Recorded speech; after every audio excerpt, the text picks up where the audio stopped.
RFM matin 7h40 sunu gan Babacar Gaye salaamaaleykum. waaleykum salaam wa rahmatullah. Ancien directeur de cabinet président Abdoulaye Wade, ancien député jiite woon fii kon kàdduk PDS parti boobu nga xam ni kon parti Abdoulaye Wade la tey nag da nga fi teew gaa bokkaloog président de la République langue politique waaye da nga bëgg sóobu ci xeex lawuk jàngoroy coronavirus ci Sénégal ba tax am na mouvement boo xam ni bésu tey nga ko sanc tuddee ko mouvement Corona 221 lu tax nga sol sa mbubb moomu fas yéene bokk ci xeex bi. waaw Babacar bi ma nuyu téléspectateur enfin auditeur u RFM yëpp di leen ñaanal kenn dalay jàmm di leen ñaanal ñu aussi ñu mucc ci mbas mi nga xam ne moo law ci àddina bi ñu koy wooyee coronavirus Covid-19 dëgg la maa ngi mbébét taxawal kuréel goo xam ne man ak samay am di jàmm ñoo ko fas yéene ñu tuddee ko pour l'instant Corona 221 mu tekki maanaam benn coalition de résilients pour une offensive nationale contre le Covid-19 Covid-19 liñ ci jublu mooy bi nga xamee ne mbir mi mu ngi lëmbe àddina bi te Sénégal xawoon ci mucc ca njëlbeen dama ci defoon ay déclaration ci sama page Facebook pour ñaax président de la République mu wax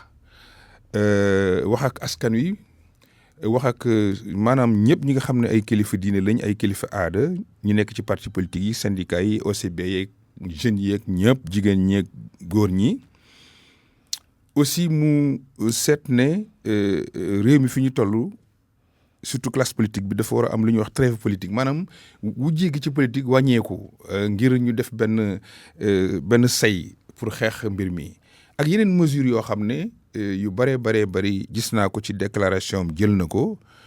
mu des nag yoo xam ne jàpp naa ne askan wi ñoo koy mën a defal seen bopp bi ma ci ràññee mooy dama ko waxoon ne ko nañu fexe defar benn ngandam coalition boo xam ne dañuy dajale lu dem ci téeméeri junniy xale yu góor wala yu jigéen ay ndaw ngir ñu jàpp ci liggéey bi ndax liggéey bi Sénégal yi ñëpp ñoo ko moom te xale yooyu mun nañu joxe information mun nañu sensibiliser rawatina étudiants yi nga xam ne fi ñu toll tëj nañu seen njàng amatul bër nañ mat nañ ci Sénégal fi ñu toll dem ci téeméeri junni ak juróom-ñaar fukk bu ko ëppul élèves yi nga xam ne lycéens yi la ñu mat nañ ndaw yoo xam ne ku leen tàggat war nañoo mën a dem ci àll bi ci kaw gi fi nga xam ne peut-être télé amu fa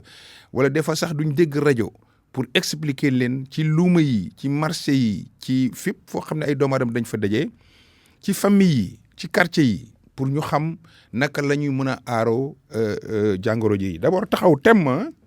mobiliser société bi loolu mooy résilience ensuite def offensive mooy déclarer guerre li nga xam ne mooy coronavirus loolu mooy mbébét bi loolu nag maa ngi ci waxtaan ak samay am di jàmm ñu bari joxe nañ ma seen kàddu waaw mais mënuguma annoncé mouvement bi ndax loo bokk ak ñëpp da ngay xaar ba mu noppi nga door ko mun a fësal waaye comme su ma ñëwee fi RFM toujours ba ma laajee il faut ma tontu la dëgg la Corona 221 mbébét la boo xam ne ci man la jógee. Mouhamed Alimou Ba. ci beneen côté bi am na Youssou Ndour moom tamit am na offensive bi mu am ci wàllu corona bi yow ngay. jël beneen côté voilà opération daan corona finalement est-ce que bu ngeen amul coordination loolu dina antu. man xaw ma lan mooy vision Youssou Ndour sama vision ak ñi ma ko seqal laa xam gis naa naturellement avec les moyens dont il dispose alal bi mu am def na ci lu baax ndax joxe na ci lu dem ci valeur 10 millions. yëg naa tam ne utiliser médias yi nga xam ne moom na ko pour ñu ci def communication sociale loolu aussi lu baax la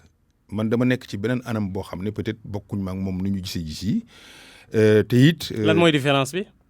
xam nga franchement sama ñëw fii tey wax mbirum coronavirus ak initiative yi ñu ci jël moom a gën a amal solo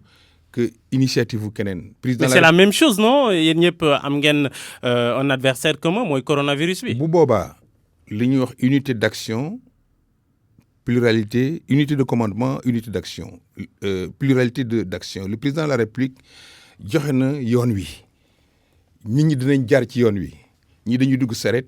ñi dinañ dugg taxi ñi dinañ dugg bus mais l'essentiel c'est d'arriver à Pomport. léegi ci dogal yi nga xam ne njiitu réew mi siwal na ko samedi noo ko gisee dogal yu baax la am wala am na ci loo xam ni mënees na ko wax waaye jëfee ko dina jafe. dëgg la président de la république jël na ay dogal yoo xam ne jàpp naa ne lu baax la d'abord pour détermination bu mu am pour faire face maanaam jàkkaarloo ak askanam li nga xam ne mooy lëmbëre àddina bi te bëgg a dugg Sénégal dañu considérer ne c'est un ennemi maanaam beneen armée moo doon ñëw dugg Sénégal kon bu demee ba réussir à am benn consensus autour de cette question loolu déjà moo ci ëpp importance. ci mesures yi dama jàpp ne maa ngi doon xaar loo xam ne nag lu am solo la parce que Sénégal boo ko seetloo cas yi fi am yëpp virus bi dafa jaar ci ku doon tukki dugg Sénégal indiwaale ko ci biir proposition yi ma ko defoon dama ne ko frontières yi donte dañ koy jéem a contrôler waroon nañu proposer ñun ñi nga xam ne dañu war a jógee Sénégal bitim réew dugg Sénégal ñu produire benn certificat de test Covid-19 waxuñu dañu tëj suñu frontière mais kuy dugg na fekk àndoo pour l'instant ak le Covid-19 loolu bokkul ci li nga xam ne jël na ko mesure. am na beneen mesure boo xam ne jël na ko mooy li ministre de l'intérieur jéem a fësal ci arrêté mooy tere ay rassemblement ak ay manifestations. loolu aussi dama ko ci encourager mais arrêté bi mu jël dafa dese leer ci doomu askan wi arrêté bi aussi dafay am ay conséquences de droit ci askan wi bi jiitu ci mu dese leer bu ñu rassemblement toute manifestation ou rassemblement public dans un lieu public ou clos li mu tekki mooy lan mooy rassemblement ban taille de population moo tax ñuy wax rassemblement est-ce que restaurateur bi nga xam ne il a 3 clients ci biir restaurant di leen jaay ñu lekk est-ce que loolu rassemblement. déet marché yi nag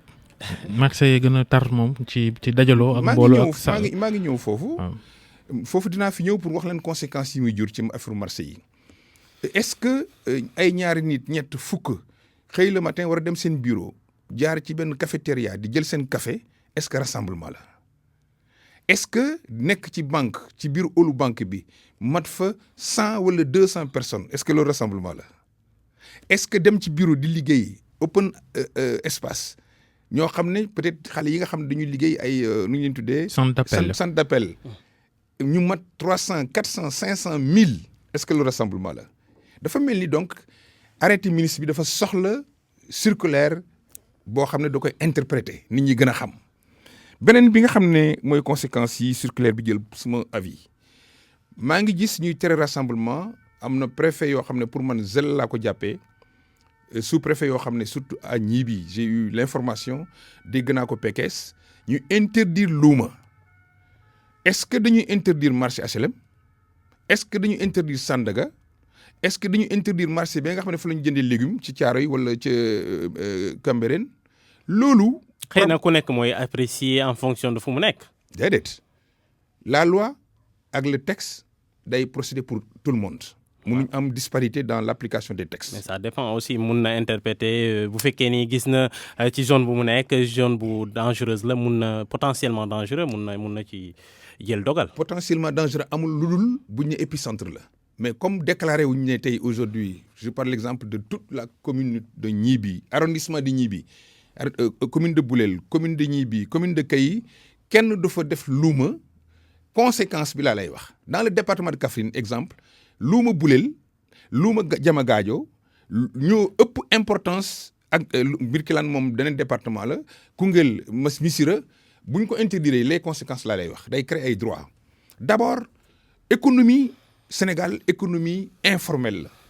li ci ëpp 80% mun naa wax li ñuy dundee mooy seen dajo yooyu di weccoo li ñu produire village yi amul marché amuñ fu ñu jëndee jën amuñ fu ñu demee jënd peese fa yàpp boutique amul en général ci village yi luuma la ñuy ñëw booy ñëw nga indiwaale sa bëy boo yoroon wala nga indiwaale sa ganaar jaay ko jënd maanaam ceeb jënd diwlin jënd leneen yóbbu sa kër togg échange boobu buñ ko coupé dafay tuer l'économie au niveau presque mun naa 60% territoire national bi muy ay conséquences dans les ménages loolu gouvernement bi est-ce que pare na pour aider ménages yooyu nga xam ne danañ am problème mu maanaam lu leen di dundal beneen bi nga xam ne mu ëpp importance l'économie du pays mesures yi ñuy jël bu fekkee dafa nar impacter yenn sociétés yi te xam naa ne buñ ne woon restaurant yi du am buñ ne bar yi du am buñ ne hôtel yi amul rassemblement yenn endroit yi nga xam ne par exemple ñoo xam ne musiciens yi seen concert yi ñu daan def chômage mooy taxaw pendant 1 mois est-ce que kan mooy jël en charge le salaire des travailleurs est-ce que mënuñu réfléchir ci état du Sénégal naka lay fexe ba mu créer benn maanaam fonds boo xam ne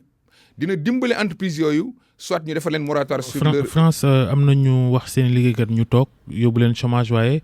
50% salaire bi état français moo koy fay. beneen bi entreprise bi. ba pare ñu dimbale entreprise bi ci fiscalité bi mu am moratoire ñu ne ko au lieu nga doon war a def sa déclaration mois bi laaj na koom gu takku de. fa lay jëm. fan lañ koy jëlee. merci xam nga am réew priorité la coronavirus bi tey Sénégal da ko war a jaral lu ne en termes de mobilisation des ressources. am na ay fonds yoo xam ne sax c'est des fonds de l'OMS yoo xam ne mën nañu aider les pays yu développer par exemple une stratégie pour lutter contre le coronavirus. Mieux, il y a des postes budgétaires aujourd'hui yoo xam ne mënoon nañ ci def ay ponctions pour faire face et aider soutenir les entreprises yi nga xam ne ils seront impactés. Mais pour loolu pour man il faut ñu am ce qu'on appelle un consensus et un débat de fond sur le budget. Est-ce qu'on ne doit pas aller vers une loi de finances rectificative, mais ce ne sera pas une décision unilatérale du gouvernement. Mais FMI sax may na sañ-sañ état yi ci coronavirus gi ñu jël yeneen xaalis yu ñu sóoraale woon leneen jëfandikoo ko ci coronavirus gi après ñu jéem a jubbanti FMI sax permettre na leen ko. Mais bien sûr parce que loolu bu ñu ne amul xaalis c'est parce que dañ ko wutul pays bu def ne sama budget dina dégg ba 4500 milliards nga dem ba ñu déclarer la guerre mënu ci loolu mënoo cee génnee. alal jooju c'est un problème boo xam ne quand même problème de vision la waxuma ne président de la République nekkul ci dynamique gu xeex corona bi mais war na gën a góorgóorlu pour mën